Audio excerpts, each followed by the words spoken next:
Next Sunday order நமக்கு வந்துடுச்சு. So welcome ட்ரிங்க்குக்காக டேங் ஜூஸ் பவுடர் வாங்குறதுக்காக டிமார்ட் போயிருந்தேன். ஸோ டிமார்ட்டில் வந்து ரிலேட்டிவ்லி சீப்பராக இருக்கும் மற்ற இடத்த கம்பேர் பண்ணும்போது. ஸோ நாங்கள் வந்து டேங் மேங்கோ ஜூஸ் வாங்கினோம். அதுக்காக வந்து டிமார்ட் போயிருந்தோம். ஸோ நாங்கள் வந்து ஒரு 7 பேக்கெட் டேங் வாங்கிட்டோம் டிமார்ட்டில்.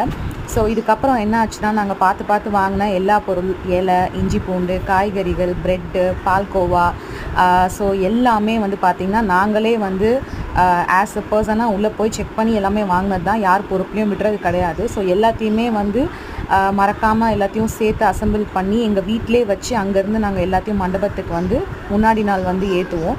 ஸோ என்னோடய ஹஸ்பண்டும் என்னோடய மாமனாரும் 2 பேரும் தான் வந்து எல்லாமே பொறுப்பெடுத்து ஏற்றுறதுலேருந்து எல்லாமே வாங்குறதுலேருந்து எல்லாமே நாங்களே பண்ணுறது தான். ஸோ அரிசியில் காம்ப்ரமைஸ் ஆகவே மாட்டாங்க. எப்போவுமே பார்த்திங்கன்னா இந்தியா கேட் யூனிட்டி அரிசி மட்டும்தான் யூஸ் பண்ணுவாங்க. பிகாஸ் அதில் நல்ல உபரி கிடைக்கும் அப்படின்றதுனால. ஸோ நான் உங்களுக்கு அதை தான் ஜூம் இன் பண்ணி காட்டுறேன். நான் மொட்டை மாடியிலேருந்து அவங்க ஏற்றும் போது இந்த வீடியோ எடுத்தேன்.